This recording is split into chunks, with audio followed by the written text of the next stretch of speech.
안녕하세요. 서울에 살고 있는 40대 쌍둥이 엄마입니다. 평소에 사연 열차를 들으며 육아 스트레스를 날려버리곤 하는데요. 사연을 들을 때마다 매번 떠오르는 사람이 있어 감정이입이 되더라고요. 그래서 사연의 주인공이 복수에 성공할 때면 함께 통쾌한 시간을 보내고 있습니다. 이렇듯 여러모로 좋은 시간을 만들어주던 사연 열차에 제 사연이 소개된다고 생각하니 정말이지 가슴이 설레우는군요. 고민 끝에 보내신 사연인 만큼 최선을 다해 이야기를 풀어볼 테니 끝까지 함께 해주세요. 그러면 시작해 보겠습니다. 저와 남편은 결혼한 지 5년이 된 부부였어요. 연애까지 치면 10년 가까이 된 저희 부부는 가벼운 의견 대립을 제외하곤 제대로 된 부부싸움도 해본 적이 없는 화목한 사이였죠. 남편은 배려심이 깊었고 저에겐 세상 누구보다 다정한 사람이었죠. 그리고 그런 남편을 너무나도 사랑했고요. 이런 저희에게도 걱정거리가 있었는데 그건 바로 아기였죠. 처음 2년은 신혼생활을 즐기기 위해 미뤘지만 그 후 3년 동안은 열심히 노력했는데도 임신이 잘 되지 않더라고요. 힘겹게 임신하면 유산을 해버렸고 그런 과정 속에 저희는 점점 기대를 접었어요. 그리고 5년이 되던 해에 남편이 결심을 했는지 이렇게 말하더라고요. 여보, 우리 이제 아기는 포기하는 건 어때? 응? 당신 많이 힘들어? 기다리는 것도 지치는 일이긴 하지. 그것도 그렇지만 난 당신이 더 걱정이야. 아기가 있으면 좋긴 하지만 사실 우리 지금도 충분히 행복하잖아. 이 행복한 시간들을 임신 때문에 기대했다가 실망했다가 하는 게 아깝다는 생각이 들어. 내가 힘든 건 둘째치고 당신이 너무 힘들어하는 것도 더는 보기 싫고 말이야. 그건 그렇지만 당신 정말 괜찮겠어? 당신 아기 가지고 싶어 했잖아. 아기는 나만 가지고 싶어 했나? 당신도 마찬가지잖아. 설사 나만 원했다고 해도 난 아기보다 당신이 더 중요해. 그러니까 이쯤에서 포기해도 난 정말 괜찮아. 우리 이제 임신 걱정은 묻어두고 지금까지 그래왔던 것처럼 신혼 기분 내면서 살자. 고마웠어요. 사실 포기하자는 말을 여자가 하는 것은 참 힘든 일이라고 생각해요. 그런데 남편이 먼저 이런 이야기를 꺼내주고 위로해주니 마음이 한결 편안해지더라고요. 남편의 말에 따르기로 했고 더는 임신만을 위해 마음을 졸이며 좌절하는 일은 없어졌어요. 하지만 저희만 포기했다고 해서 다가 아니더라고요. 제가 임신을 하지 못한 것에 안달이 난 시모가 있었으니까요. 시모는 저를 잡아먹지 못해 혈안이 된 사람처럼 굴었는데 임신을 하지 못하자 그걸 빌미로 더 신나서는 시집살이를 시키더라고요. 일하는 것에는 신경 쓰지도 않는지 날마다 전화해서 잔소리하는 것은 일상이었고 일주일에 두세 번씩은 시댁으로 불러 온갖 집안일을 시키곤 했어요. 아가, 얼른 와서 이불 빨래 좀 하거라. 이불에서 신내가 나는데 내가 허리가 아파서 도저히 할 수가 없구나. 아가, 너 곧 퇴근하지? 퇴근하는 길에 우리 집에 들러서 김치 좀 담가라. 내가 만든 것보다 네가 만든 게 먹고 싶어서 그래. 예, 빨리 와서 청소 좀 해. 집골이 엉망이다. 처음엔 어린 마음에 시모가 무서워서 그 후엔 그래도 시모가 어른이니까 그저 계속해서 참아왔는데 어느 순간부턴 인내심에 한계가 오더라고요. 아가라는 호칭이 예라고 변할 때까지 참은 것이니 참을 만큼 참은 것이기는 했죠. 그리고 머지않아 그 한계선이 무너지는 날이 왔어요. 그날은 퇴근을 하고 집으로 향하던 길이었는데 시모에게서 연락이 오더라고요. 설마 하는 마음에 전화를 받은 것이 꺼려지긴 했지만 한번 전화를 걸면 받을 때까지 하는 시모를 알기에 전화를 받을 수밖에 없었죠. 네, 어머님. 전화를 왜 이렇게 늦게 받는 거야? 너 어디니? 집이니? 아니요, 지금 거의 다 왔어요. 왜 그러세요? 아직 밖이구나. 마침 잘 됐다. 지금 당장 장 좀 봐서 우리 집으로 오거라. 지금이요? 왜요? 무슨 일 있으세요? 무슨 일 있으니까 널 부르지. 내가 심심해서 널 부르겠니? 너 내 친구들 알지? 친구들이 우리 집에 온다고 했었는데 내가 깜빡했지 뭐니. 저녁 시간대니 맨입으로 보낼 수도 없고 그렇다고 배달 음식 시켜 먹이면 뒤에서 날 얼마나 흉보겠어? 이제 네가 지금 당장 우리 집에 와야 하는 이유 알겠지? 알았으면 잔말 말고 얼른 와. 네? 지금이요? 같은 말 반복하게 할래? 아, 오면서 돈도 좀 뽑아서 봉투에 담아오고. 친구들 보는 앞에서 내 용돈도 좀 줘야 내가 기가 살지. 그렇지 않아도 남들 다 있는 손주 하나 없다고 애들이 얼마나 불쌍히들 보는데 네가 그 정도는 해줘야 내가 고개라도 들고 다니지 않겠니? 그날따라 시모의 한마디 한마디가 얼마나 제 가슴을 후벼 파는지 도저히 듣고만 있지 못하겠더라고요. 평소에도 남편에게 이런저런 핑계로 돈을 뜯어가고 있다는 걸 잘 알고 있던 터라 이대로 넘어가면 안 되겠다는 생각이 들기도 했고요. 저 못 가요, 어머님. 뭐? 너 지금 뭐라고 했니? 못 온다고? 네, 저 못 가요. 지금 집에 다 오기도 했고 저도 사람인지라 피곤하네요.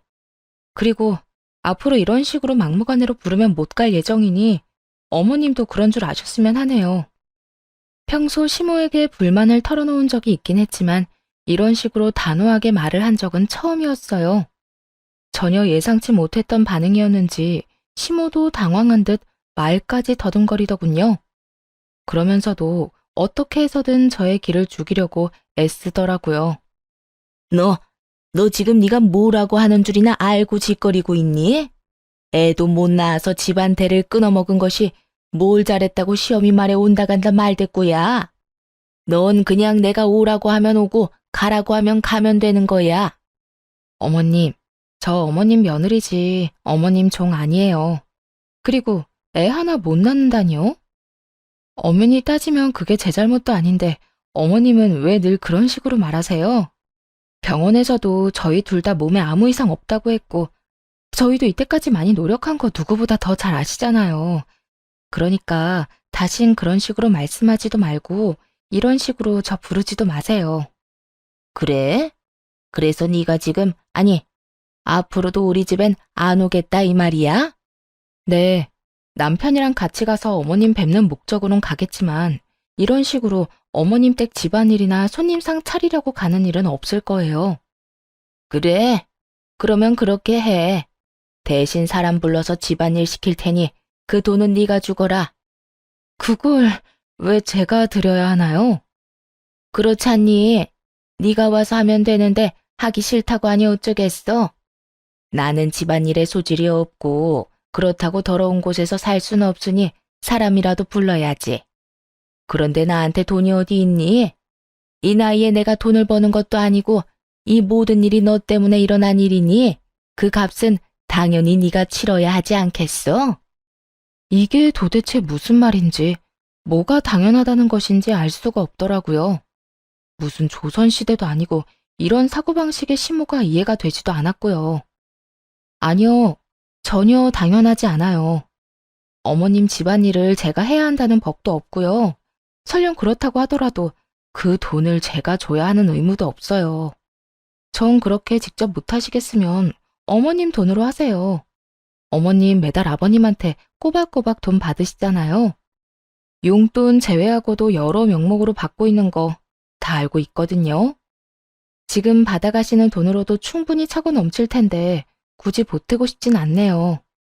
처음 말을 꺼낼 때만 해도 전화를 들고 있는 손이 떨릴 만큼 무섭고 긴장됐는데 막상 입을 열기 시작하니 술술 잘도 나오더라고요. 그만큼 쌓였던 것이 많기도 했다는 뜻이겠죠. 이런 저와는 달리 시모는 자신의 뜻대로 되지 않자 화가 났는지 슬슬 언성을 높이며 막말을 하기 시작하더라고요. 그렇지 않아도 막말을 잘하는 시모인데 화가 나니 욕까지 해대며 고함을 지르더군요. 야, 너 진짜 그딴 식으로 나올 거야? 내가 너 가만둘 줄 알아? 내가 지금 당장 가서 네 머리채라도 잡고 끌고 와야 정신을 차릴래? 좋은 말로 할 때 얼른 와서 네 할 일 해. 마음대로 하세요. 어머님이 뭐라고 하든 그 일은 제 일이 아니니 절대로 못 가요. 야, 야, 야! 시모는 고함을 질러댔지만 그러거나 말거나 할 말을 마쳤으니 전화를 끊어버렸어요. 그 뒤로도 휴대전화가 뜨거워질 정도로 시모에게서 전화가 왔지만 받지 않았고 결국 배터리가 다 되어 꺼지자 이번에는 남편에게로 전화가 오더라고요. 넌 도대체 뭐 하길래 네 마누라가 나한테 그딴 식으로 구는 게야? 무슨 일이길래 다짜고짜 화를 내? 우리 집사람이 왜? 싸웠어? 싸워? 싸우기는 무슨 일방적으로 네 엄마가 당했어. 아니 글쎄 오늘 우리 집에 좀 오라고 했더니 네 마누라가 뭐라고 했는지 아니? 자기는 며느리지 종이 아니라고 하더라. 며느리면 며느리답게 시어미가 부르면 제깍제깍 와서 일도 하는 거지. 그거 보고 종이니 나발이니 말대꾸나 해대고 말이야. 오늘도 그래. 내 친구들 오니 집에 와서 손님상 좀 차리라는 게 그렇게 힘든 부탁이니? 막말로 애를 못 낳으면 다른 거라도 잘해야 하는 게 맞잖아. 남편의 성격을 알기에 굳이 알리지 않았던 것인데 시모 스스로 자신의 무덤을 참 정성스럽게 파고 있더라고요. 남편의 표정은 점점 더 굳어져 갔고 애 이야기에서 더는 참을 수 없는지 화를 내기 시작하더군요. 엄마, 요즘도 집사람한테 그런 말로 구박하고 있었던 거야? 내가 한 번만 더 그런 걸로 집사람 못 살게 굴면 가만 안 있는다고 했지. 그리고 엄마 집 일은 엄마가 좀 해. 그렇지 않아도 회사 일로 힘든 사람을 엄마가 무슨 권리로 오라가라 하면서 부려먹어. 다신 이 사람한테 그런 걸로 연락하지 마. 또 그러잖아. 용돈 끊는 건 물론이고 엄마랑 연도 끊을 테니 그런 줄 알아. 온전히 제 편인 남편의 입에선 결국 용돈 이야기까지 나와버렸고 시모도 더 이야기해봤자 손해뿐이라는 걸 깨달았는지 그제야 꼬리를 내리고 전화를 끊더라고요. 그 후 시모에게서 오는 연락은 뜸해졌고 이제 좀 마음 편히 살겠구나 하는 생각을 하던 어느 날이었어요. 퇴근하기가 무섭게 집으로 돌아오던 남편은 어느 순간부터 귀가가 늦어지기 시작하더니 날마다 새벽녘에나 집으로 돌아오더라고요. 이유는 회사에 일이 많다는 것이었는데 아무리 일이 많다고는 해도 새벽까지 일을 한다는 것이 의심스러웠죠. 그렇게 제 입장에선 당연하다고 생각되는 의심과 불안이 계속되던 차였는데 시모에게서 늦은 밤 연락이 왔어요. 아들과 연락이 안 된다면서요. 우리 아들 자니? 안 자고 있으면 전화 좀 바꿔다오. 아범 지금 집에 없어요. 요즘 회사 일 바쁘다고 새벽이나 집에 와요. 그래? 요새 계속 늦는다. 이 말이지? 왜인지 시모의 목소리는 급격하게 밝아졌고 그 이유는 뒤이어 나온 시모의 말에서 알 수 있었어요. 남자들이 회사 일 핑계대고 하루가 멀다고 늦으면 100이면 100 여자 있는 거 너 모르는 건 아니지? 우리 아들 애도 못 낳는 마누라밖에 모르는 바보인 줄 알았더니 그건 아닌 것 같아서 다행이구나. 여자라니. 어머님, 지금 말 다 하셨어요? 그렇잖아. 너희 결혼한 지 5년이나 됐는데 신혼 때처럼 얼굴만 보고 있어도 마냥 좋은 시절도 아니고 이럴 때라도 있으면 애 보는 맛에라도 집에 들어올 텐데 애도 없으니 바람이 나는 것도 어찌 보면 당연한 거 아니니? 밖에서 낳은 애를 데리고 왔어도 몇은 데리고 왔을 세월이지. 이참에 우리 아들이 밖에서 떡두꺼비 같은 아들이나 하나 나왔으면 좋겠다 나는. 너도 얼마나 좋니? 임신 때문에 스트레스 받을 일 없이 키우기만 하면 되니 말이다. 지 아들이 불륜을 저지르고 있을지도 모른다는 상상에 목소리가 한껏 들떠 있는데 화가 나는 건 물론이고 어이가 없더라고요. 어머님, 그걸 지금 말이라고 하세요? 아무리 제가 싫다고 해도 그런 말은 하는 게 아니죠. 어떻게 시어머니가 며느리한테 그런 말을 해요? 그리고 제 남편이자 어머님 아들 그런 짓거리 하고 돌아다닐 사람 아니란 거 모르세요? 다신 그런 말 하지도 마세요. 아범 오면 나중에 연락하라고 할 테니 저한테 전화도 하지 마시고요. 시모와의 전화를 끊어버리고도 도저히 집에 있을 수가 없더라고요. 시모의 말처럼 남편이 외도를 하고 있다고 생각하는 것은 아니었지만 정말 일을 하는 건 맞는지 제 두 눈으로 확인해야만 할 것 같았어요. 그래서 남편의 회사로 향했고 문이 잠긴 회사 앞에서 희망은 무너졌습니다. 남편은 거짓말을 하고 있었고 집으로 돌아와 여러 가지 생각에 눈물이 나더라고요. 그럴 리가 없다고 남편을 믿으면서도 시모의 말이 귓가에 맴돌았고 굳건히 잠긴 회사 문이 떠올라 복잡한 마음이었어요. 그렇게 울고 있는데 남편이 잔뜩 지친 모습으로 들어오더라고요. 아직 안 잤어? 먼저 자고 뭐야? 당신 울어? 왜 울어? 무슨 일 있어? 무슨 일은 당신이 있겠지? 당신 도대체 요즘 뭐 하고 다니는 거야?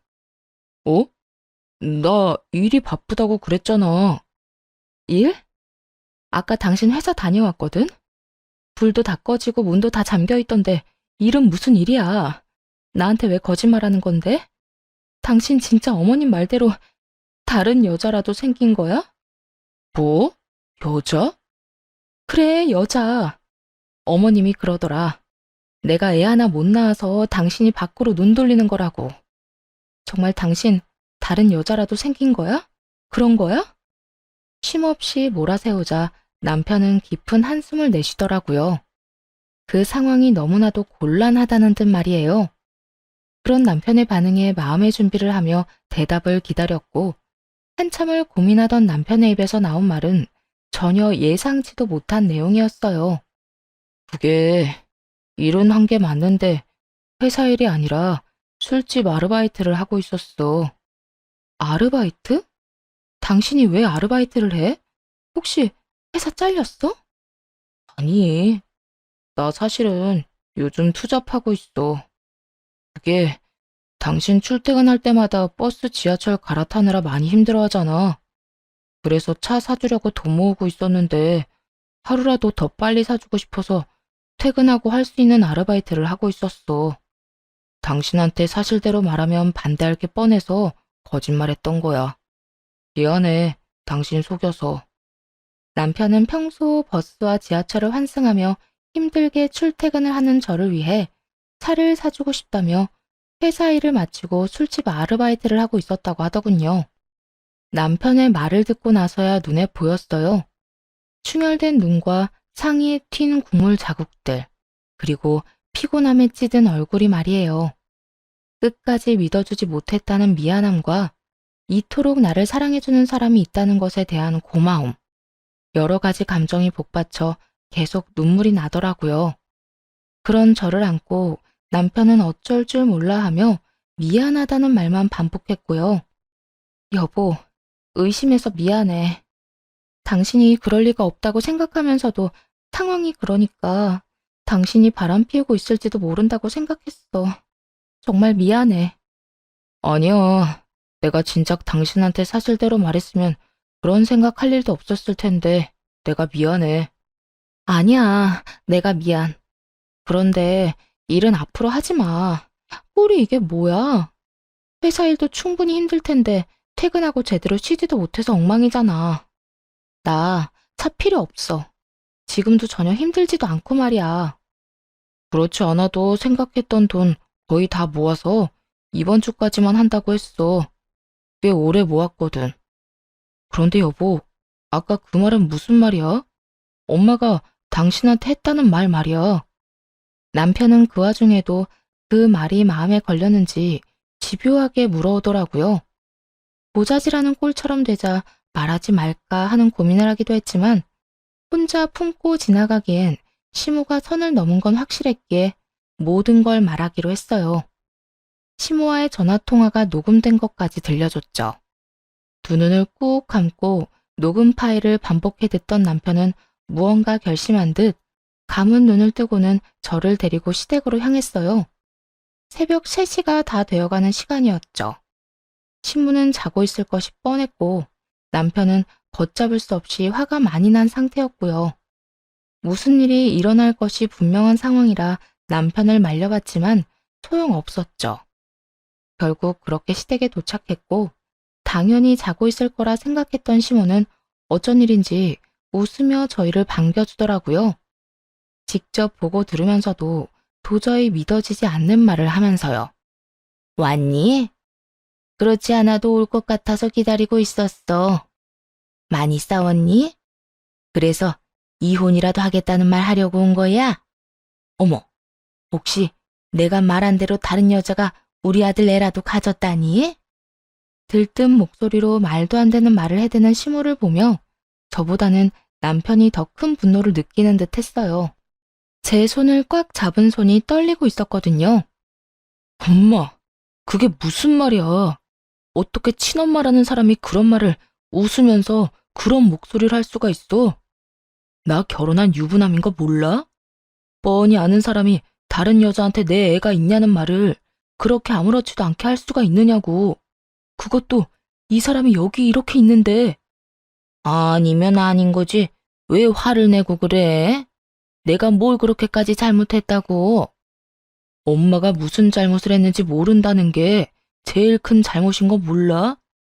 엄마가 이 사람한테 그런 말하면 이 사람 상처받아. 이 사람 가슴에 대못 박는 거라고. 엄마는 우리가 이혼이라도 하길 바라는 거야? 정말 그런 거야?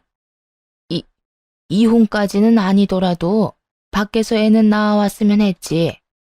사진 멀쩡한 우리 아들이 애 하나 못 낳아서 마음고생을 그리도 하는데 내가 그런 마음이 안 생기겠냐고. 나라고 오죽했으면 그렇겠어? 힘들어도 우리가 더 힘들고 아기를 원해도 우리가 더 원해. 그러니까 엄마까지 나서서 그런 말로 집사람 상처 주지 마. 그리고 나 밖에서 여자 만나고 돌아다닌 거 아니고 일했던 거야. 이 사람 출퇴근하느라 고생하는 게 싫어서 차라도 한 대 사줄까 해서 회사 끝나고 아르바이트 했던 거라고. 그러니까 다신 그런 생각도 하지 말고 입에도 올리지 마.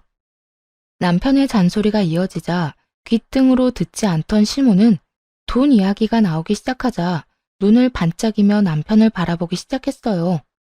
평소 시모가 돈 타령에는 도가 텄다는 걸 익히 잘 알고 있긴 했지만 그날은 정말 대단하다는 생각이 들 정도로 상식 밖의 논리를 내세우며 돈 타령을 시작하더군요.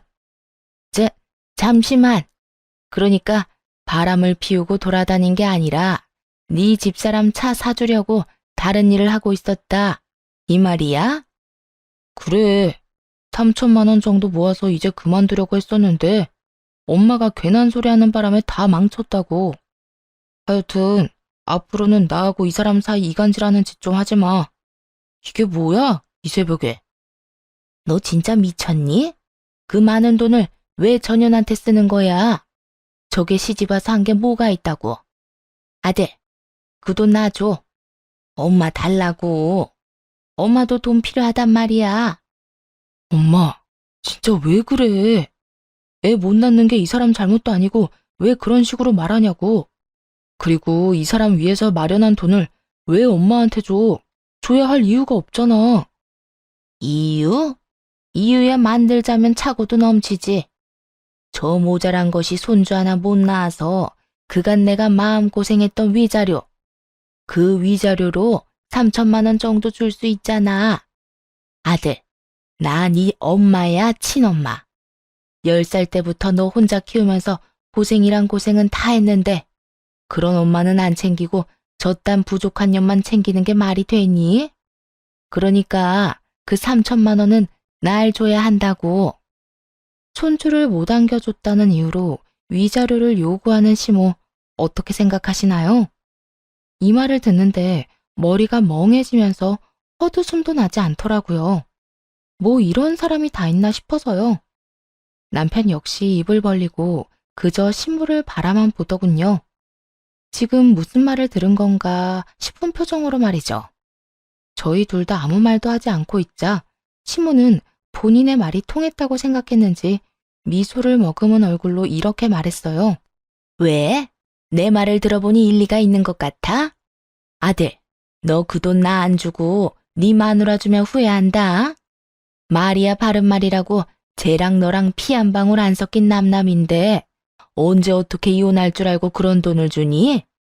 너희 사이에 애라도 있으면 몰라. 애도 없는데. 제가 네 돈만 받아먹고 홀라당 도망가면 어쩌려고. 돈 3천만 원이 뭐라고. 시모는 저를 돈 몇 푼 때문에 가족을 버리고 도망이나 치는 사람으로 만들어버리더군요. 그게 무슨 헛소리냐고 당장이라도 따져 묻고 싶었지만 그러기도 전이었어요. 남편이 앞서서 더 큰 화를 내며 시모를 몰아붙이기 시작했죠. 엄마, 제발 그만 좀 해. 내가 여기 오면서도 엄마 얼굴 보면서도 계속 고민했는데 방금 엄마 말 들으니까 결심이 섰어. 우리 이제 보지 말고 살자. 영 끊고 살자고. 무슨 사단이 나도 크게 나겠다 싶긴 했지만 연을 끊자는 말까지 나올 거라곤 생각지도 못했어요. 부모와 자식 간은 천륜이라는데 그 천륜을 끊는다는 것이 말처럼 쉬운 일은 아니니까요. 하지만 남편의 뜻은 완고해 보였고 시모 역시 그 완고함을 눈치챈 듯 급하게 남편을 달래보려 애쓰더군요. 아들, 갑자기 그게 무슨 말이야? 연을 끊자니. 이 세상에 가족이라고 너하고 나뿐인데 그런 너랑 내가 어떻게 연을 끊고 살아? 이 엄마는 너 없이는 못 살아. 내가 없으면 못 사는 게 아니라 내 돈이 없으면 못 사는 거겠지. 엄마 우리한테 안부차 연락한 적이 있긴 해? 이 사람한테는 집안일 시키려고 연락하고 나한테는 돈 내놓으라고 연락하고 다른 일로 연락한 적 단 한 번도 없잖아. 너는 무슨 말을 그렇게 하니? 내가 언제 그랬다고? 생각 좀 해봐. 내 말이 틀렸어? 그런 사람이 이제 와서 뭐? 나 없이는 못 살아? 거짓말 좀 하지 마. 그리고 나 이제 엄마 말고도 가족 있어. 그러니까 엄마도 이제 나 말고 엄마 가족 만들어서 잘 살아. 난 나하고 내 가족한테 상처만 주는 엄마, 없는 사람이라고 생각하고 살 테니까. 그래? 그러면 알겠어. 그까지 다들 없다고 생각하고 살면 그만이야. 이거 왜 이래? 그런데 영 끊을 때 끊더라도 그 3천만 원은 주고 끊어. 내가 너 혼자 키우느라 고생한 게 얼만데 그 정도는 100번, 1000번은 더 줘야 한다 너. 헉소리가 다 날 정도로 황당하더군요. 그렇게 하나뿐인 핏줄이라고 강조할 때는 언제고 연을 끊자는 상황에서도 아들을 다시 못 보는 것보다 3천만 원을 잃을까 더 노심초사하는 모습이라니. 남편은 깊은 배신감을 느끼는 듯했고 높아질 대로 높아진 언성에서 느껴졌죠. 3천만 원? 내가 왜? 길거리에 버리는 한이 있어도 엄마한테는 안 줘. 키워준 값은 20살 이후부터 번 돈으로 다 갚았고 우리 사이에 돈이 오가야 한다면 엄마가 집사람 불러다가 부려먹은 값이랑 집사람 가슴에 못 박은 위자료를 줘야 할 건데 그렇게까지 한번 해볼까? 야, 너 진짜 엄마한테 이렇게까지 할 거야? 어쩜 이렇게 냉정하게 구니? 엄마야말로 우리가 어떻게 이렇게까지 하는데? 나한테 돈 맡겨놨어? 이 사람한테 받지 못한 빚이라도 있어? 그렇지 않고서야 아들이 인연을 끊자는데 어떻게 끝까지 돈 타령만 할 수가 있어. 진짜 엄마라는 사람 질린다 질려. 다신 보고 싶지도 않아. 앞으로 다신 연락하지 마. 아니, 마세요. 찾아오지도 마시고요. 그러면 사시는 동안 평안하세요. 시모는 집을 나서는 남편과 저를 붙잡으며 돈 타령을 해댔지만 그런 시모를 냉정하게 뿌리치고 집으로 돌아왔습니다. 그 후 남편은 번호를 바꿔버리고 곧 저희는 다른 곳으로 이사했네요. 마침 전셋집 계약도 만료되던 터라 차를 대신 회사와 가까운 곳으로 이사를 하기로 한 거죠. 그렇게 새로운 곳에서 새 출발을 하게 되자 시모의 존재를 잊고 살 수 있었어요. 처음엔 온갖 방법을 써서 연락을 취해오던 시모도 점차 연락을 하지 않게 되었고 이렇게까지 하는 게 정말 맞는 것인가 하는 생각도 점차 흐려지며 그렇게 2년이란 시간이 지난 어느 날이었어요. 어느 날 모르는 번호로 연락이 오더라고요. 다름 아닌 시모였습니다. 병원에 입원했다고 하대요. 그렇게 술을 끼고 살더니 결국 간암 말기 판정을 받았다고 하더군요. 다 죽어가는 목소리로 그간의 이야기를 풀어놓던 시모는 이내 본격적으로 전화가 목적에 대해 말하기 시작했죠. 그래서 말이다, 아가. 네가 네 남편 좀 잘 설득해주면 안 되겠니? 무슨 설득이요? 내가 이때까지 말했잖아. 내가 간암 말기라고. 의사 말로는 이식도 힘들 거라고 하긴 하는데 사람 일이란 게 또 모르는 일이고 이식을 해서 하루라도 더 살 수 있으면 그건 하는 게 맞는 거 아니겠니? 그러니까 내 아들한테 네가 설득 좀 해주려무나. 내 아들이지만 내 말보단 네 말을 더 잘 듣잖니. 들어보니 이식을 해도 가망이 없다고 하는데 시모는 이식만 한다면 영생을 누릴 것이라고 확신이라도 하듯 남편의 간을 탐내고 있더라고요. 간 이식만 하면 다 해결된다고 하더라도 이식을 권해볼까 말까 하는 마당에 가망도 없는 일에 그리고 이렇게 된 사이에서 그딴 요구를 하다니 그 뻔뻔함에 기가 막히기도 하고 온몸에 소름이 닿기치더라고요. 어머님, 말이 되는 소리를 좀 하세요.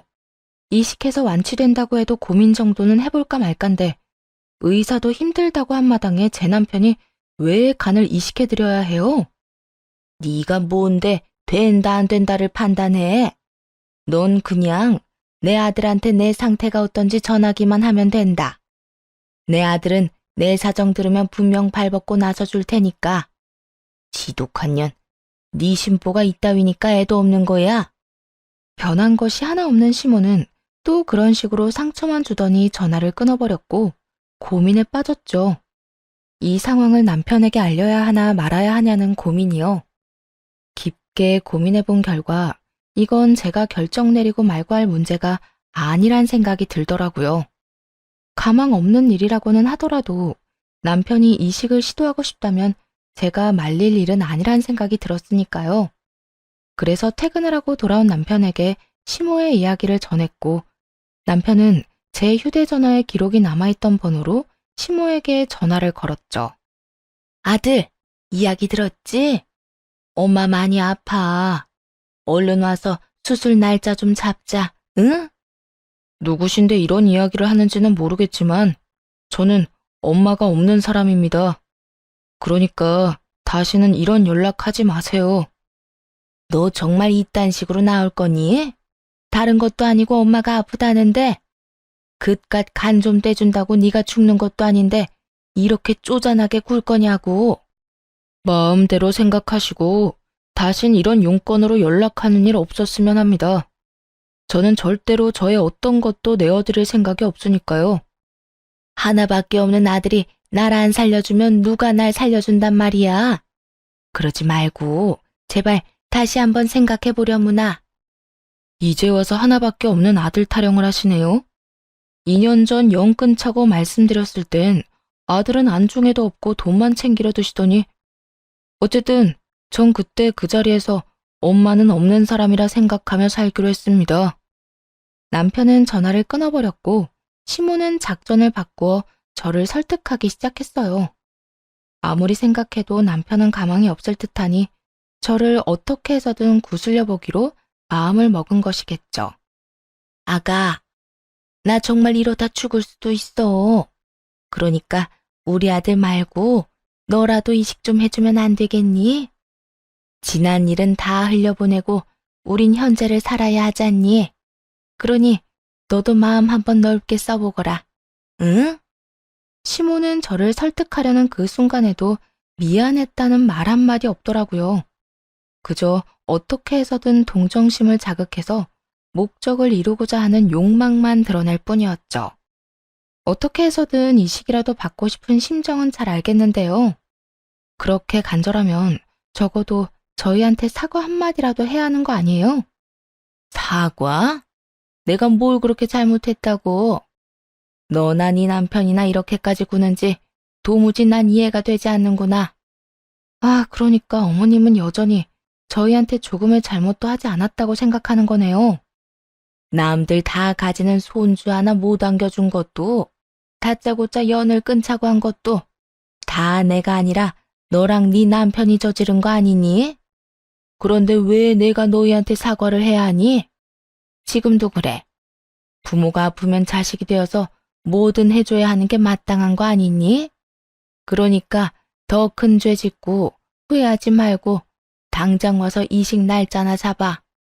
이런 생각이 들더라고요.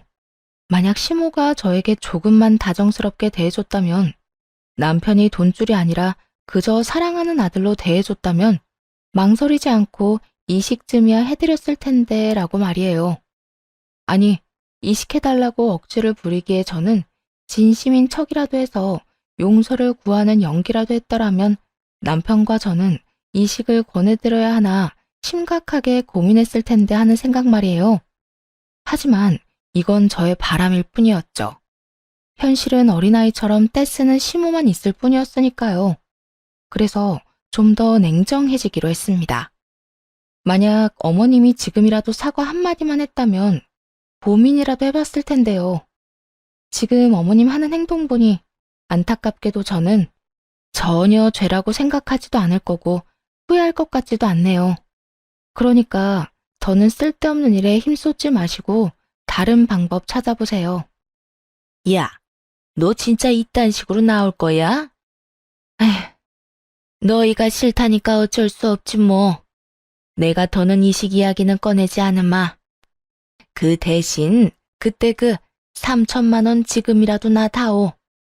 몸이 아프니 돈 나가는 데가 한두 군데가 아니야. 그러니까 그 돈이라도 내놓으려무나. 정말 대단한 사람 아닌가요? 이런 순간에도 돈 타령을 할 수 있는지 정말 탄성마저 나오더라고요. 2년 전에 3천만 원에 아직까지 미련이 있다는 사실도 대단하다 싶었고, 암 진단을 받고 나온 보험금만 해도 꽤 될 텐데 그 돈은 어쩌고 돈 타령인가 싶기도 했어요. 시모가 또다시 막무가내로 우겨대니 제 정신조차 피폐해지기 시작하더라고요. 말이 통하지도 않았고 자기 말만 해대며 언성을 높여대는 시모와 더는 대화하고 싶지도 않았고요. 도돌이표 같은 이 상황, 저만 지긋지긋한가요? 그만 좀 하세요, 제발. 그 돈은 이미 다 쓰고 없고 있다고 해도 어머님께 드리는 일은 없을 거예요. 저희요, 어머님이 돈 내놓으라고 우기면 돈 내놓는 기계 아니라고요. 그러니까 제발 지금처럼 모르는 사람인 양 살아요. 부탁이에요. 그렇게 마지막 통화를 끝냈는데 마냥 후련하지만은 않더라고요. 아무리 밉다고는 해도 몸이 좋지 않다고 하니 신경이 쓰이는 건 어쩔 수 없는 노릇이었어요. 남편 역시 마음이 편치만은 않아 보이더라고요. 늦은 밤 남편은 홀로 거실에 나가 한숨을 쉬기도 했고 어느 날은 술에 취해 들어와 속내를 내비치기도 했어요. 사실은 나 너무 속상하기도 하고 슬프기도 하다. 당연히 도와주고 싶은 마음이 있기도 한데 마지막까지 돈 타령만 하던 엄마 모습이 뇌리에서 떠나지 않아. 그래서 너무 힘들고 너무 배신감이 들어. 괜찮아. 다 괜찮을 거야. 그러니까 너무 죄책감 가지지 마. 너무 힘들어하지도 말고. 난 당신 이해해. 나 역시 당신 입장이었다면 그랬을 거야. 정말? 그래. 난 당신만 나 이해해주면 괜찮아. 그렇고 말고. 참 많이도 울더라고요. 평생을 돈 타령만 하던 시모도 엄마라고 어린아이처럼 우는 남편을 보는데 저 역시 마음이 좋지 않았어요. 그날 많은 이야기를 나누었던 기억이 아직도 선명하네요. 긴 시간 이야기를 나눈 끝에 내린 결론은 저희의 결정대로 하자였어요. 이식한다고 한들 가망이 없는 상태였고 강경화 때도 술을 끊지 못해 이 지경까지 온 시모가 이식이 성공해서 몇 달의 시간이라도 번다고 한들 또 술을 먹을 것이 분명했기 때문이었어요. 그렇게 저흰 다시 한번 마음을 다잡았고 일상으로 돌아와 잘 살아보려 애쓰고 있었죠. 그러던 어느 날 시부라는 사람이 찾아왔어요. 모든 걸 포기한 시모가 헤어진 지 오래인 시부에게 자신의 처지를 알리며 도움을 청한 듯 했죠. 잘 지냈니? 네, 잘 지내셨어요? 난 뭐 그런 대로 지냈다. 참 이상하더군요. 아무리 오래전에 헤어져 어색하다고 한들 저렇게 서로의 눈치를 살필 필요가 있나 하는 생각에서요. 거기에다 닮은 구석이 하나 없다는 점도 이상했어요. 그저 그렇게 이상하다고 생각할 뿐 다른 사연이 있을 거라 상상치도 못했는데 두 사람은 제가 전혀 생각지도 못했던 이야기를 꺼내기 시작했어요. 너 그렇게 사라지고 내가 얼마나 섭섭했는 줄 모른다. 그러셨어요? 저는 속 시원하다고 생각하실 줄 알았어요. 제가 친자식이 아니란 걸 다 아셨잖아요. 그래, 알았지. 그래도 내가 널 친자식으로 알고 내 품에서 키운 게 10년이야, 이 녀석아. 그런 내 아들이 하루아침에 사라졌는데 걱정하지 않았겠어? 낳은 정보다 키운 정이라고. 그 여자 생각을 하면 이가 갈리는데 네 생각만 하면 그립고 섭섭하고 그랬어. 저도 사실은 아버지 생각 많이 났었어요. 그립기도 했고요. 들어보니 시모는 시부에게 남편이 시부의 자식이라 속이곤 결혼을 했었다고 하더군요. 그렇게 남편과 시부를 속이고 10년을 지내다 우연찮게 그 사실을 들키게 되었고, 시모는 남편을 데리고 야반 도주를 해버렸던 것이었죠. 시부는 현재 재혼을 해 다른 분과 살고는 있지만 슬아의 자식은 없었으며 여전히 남편을 그리워하고 있다며 눈물을 훔치셨어요. 남편 또한 그런 시부의 사랑에 눈물을 흘렸고요. 이야기 들어보니 네 엄마 많이 아프다고 하던데 넌 괜찮니? 날 찾자마자 네 엄마가 다짜고짜 너랑 네 집사람 욕을 얼마나 하는지 네 걱정이 돼서 널 찾지 않을 수가 없었다. 가망도 없는 일에 괜히 네 몸이나 축내는 결정을 내릴까 봐서 말이다. 어떻게 된 사람이 세월이 그렇게나 흘렀는데도 욕심이 그렇게도 흘러넘치는지. 정말 그때 네가 아니었다면 진작 이혼했었을 게야. 그러셨어요? 그렇지 않아도 엄마 때문에 정신없긴 했었어요. 이식 때문에 고민도 많이 하긴 했는데 하지 않기로 했고 그렇게 말도 전했고요. 그래, 잘했다, 잘했어. 내가 병원에 알아봤는데 병원에서는 안 된다고 했는데도 네 엄마 욕심에 너를 그렇게 못살게 굴었다고 하더구나. 병원 가보니 몰래 술까지 사다 먹었는지 술 냄새가 얼마나 나는지. 하여튼 너만 건강하고 너만 괜찮다면 됐어. 으. 시부는 혹시라도 남편이 이식을 해주는 멍청한 결정을 내렸을까 싶어 단숨에 남편을 찾아왔다고 하시더라고요. 남편의 말을 들은 시부는 안도의 한숨을 내쉬며 다시금 남편의 손을 꽉 잡아주셨어요. 그간 고생했다고 하는 마음이 저에게도 전해질 만큼 따뜻하게 말이에요. 그렇게 한바탕 눈물의 재회가 끝나고 시부는 조심스럽게 말을 건넸어요. 아들아, 아까 말했다시피 집사람 자궁에 문제가 있어서 여생을 집사람과 나 이렇게 둘만 살았단다.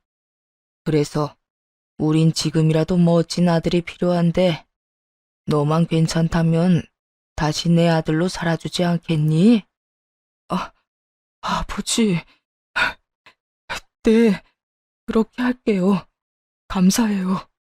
이 녀석, 어릴 때도 눈물이 많더니 지금도 눈물이 많구나. 남편은 시부의 품에 안겨 펑펑 울기 시작했고, 그런 남편을 시부는 꼭 안아주었어요. 평생 부모 사랑을 제대로 받지 못하고 자란 남편이 드디어 제대로 된 부모의 사랑을 받게 될 순간이었죠. 새롭게 만나게 된 시모는 참 따뜻하고 인성이 착한 사람이었어요. 생판남인 남편과 저를 오래전부터 자식으로 품은 사람처럼 따뜻하게 맞아주시더라고요. 그 덕에 남편과 저는 지난 세월을 위로받는 시간을 보내기도 했답니다. 그 후 얼마 지나지 않아 전 시모가 하늘나라로 떠났다는 말을 들었어요. 시부가 예정을 생각해서 병원비도 결제해주고 다른 금전적인 부분도 도와줬지만 2달 만에 급성 폐혈증으로 돌아가시게 된 거죠. 사망보험금이 있었는데 그건 남편에게 상속되었어요. 그 돈으로 좋은 묘자리도 마련하고 가시는 길 섭섭하지 않게 잘 보내드렸네요.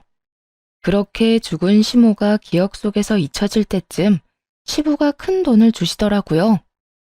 아버님, 이게 무슨 돈이에요? 갑자기 돈을 왜 주세요? 그게 너희 지금이라도 임신 다시 시도해보는 건 어떨까 해서 말이야. 시험관 하는데 돈이 많이 든다고들 해서 미리 이렇게 준비해봤다. 시험관이요? 그래. 너희 아직 나이도 젊은데 이렇게 포기하는 거 너무 아깝지 않니? 애를 싫어하는 애들도 아니고 계속 시도하다가 포기한 거라며. 그땐 여러모로 마음이 편한 상황이 아니었으니 힘들었겠지만 지금은 마음도 편하고 스트레스 받는 일도 없으니 다시 시도해보는 것도 괜찮을 것 같은데 어떠니? 시부의 말을 듣고 보니 일리가 있다 싶더라고요. 임신을 열심히 도전하던 그땐 전 시모의 시집살이 때문에 스트레스가 이만저만이 아니었거든요. 하지만 이 당시에는 이렇게 마음 편히 지냈던 적이 있었나 하는 생각이 들 정도로 몸도 마음도 건강한 상태였으니까요. 시부의 말대로 다시 시험관을 도전했고 바로 쌍둥이를 임신하게 되었어요. 기적처럼 임신에 성공을 하고 난 후에도 걱정은 많았어요. 또 유산의 아픔을 겪을까 봐요. 하지만 그렇게 기쁨과 걱정의 9달이 지나고 지금은 출산을 앞두고 있네요. 노산에다가 쌍둥이라 이것저것 검사할 것도 많고 몸이 무거워 힘든 점도 많았지만 곧 태어날 아가들을 생각하면 입가에 미소가 절로 피어나네요. 저뿐만 아니라 남편과 시부모님들도 늘 웃음꽃이 피어 있고요. 사실 전 시모와 연을 끊을 때까지만 해도 이런 가정을 꾸리고 살게 될 거란 생각도 하지 못했었어요. 남편과 둘만 사는 생활에 불만이 있었던 건 아니었지만 부모님을 모시고 다니는 가족들을 보면 부러운 마음이 생기기도 했거든요. 그랬는데 새로운 시부모님이 나타났고 그런 시부모님의 권유로 저희에게 곧 있으면 쌍둥이까지 생긴다니. 사연을 쓰는 지금 행복함에 벅차 눈물이 나면서도 전 시모의 생각에 씁쓸해지는 건 어쩔 수가 없네요. 어느 날은 남편과 전 시모 이야기를 나눈 적이 있어요. 아무리 연을 끊어버렸다고 한들 생각이 나서요. 여보, 어머님 보고 싶진 않아? 엄마? 살아계셨다면 아직까지 원망했을 것 같은데 그렇게 가시고 나니까 보고 싶을 때도 있긴 하네. 사실 나도 그렇게나 미웠는데 참 이상해. 그런데 여보, 나 그런 생각 가끔 한다? 그때 내가 아기도 빨리 가지고 출산까지 무사히 했으면 어머님이 날 좀 예뻐해 줬을까? 그랬으면 이날까지 어머님도 함께이지 않았을까 하는 생각. 당신은 그런 생각 안 해? 이 말에 한참을 망설이던 남편은 허공을 응시하며 이렇게 말하더라고요. 나도 그런 생각하기는 해. 그런데 몇 번을 생각해도 우리 엄마는 출산과 상관없이 변함없이 똑같은 모습이었을 거란 결론이 나더라고. 내가 오랜 세월 다 겪어봤잖아. 그러니까 당신도 괜한 죄책감 가지지 말고 그저 돌아가신 분 미워하는 마음 없이 가끔 떠오르면 생각하고 그땐 그랬었지 하고 웃어 넘겨버리자. 알겠지? 그래, 알겠어. 남편과 저는 마주보며 웃었고 그날 비로소 전 시모를 완전히 용서하고 제대로 보내드렸던 것 같네요. 그 덕인지 요즘엔 전 시모 이야기가 나와도 웃어 넘길 만큼 여유가 생겼고요. 처음 이 사연을 쓸 때까지만 해도 고민이 참 많았는데 말이에요. 다른 사연처럼 이혼 사연이 아닌 절연 사연이라 더욱 고민스러웠던 것 같아요. 그럼에도 사연을 쓰게 된 이유는 저희 가정처럼 상식에서 벗어난 시부모님의 행동 때문에 고통받는 분들이 많더라고요. 여러 사연들을 접하며 제가 겪었던 일들, 그리고 저희가 어떻게 행동했는지가 조금이라도 도움이 될까 싶어 사연을 쓰게 되었어요. 부모와 자식 간의 사이가 쉽게 끊을 수 있는 사이가 아니란 걸 누구보다 잘 알지만, 그럼에도 아닌 건 끊어내야 더 멀리 더 높이 나아갈 수 있지 않을까 합니다. 그것이 악연이라면 더욱 단호하고 빠른 결정이 필요하지 않을까요? 이로써 저의 긴 사연도 끝이 났네요. 긴 사연 들어주셔서 감사드리며 다들 행복하세요.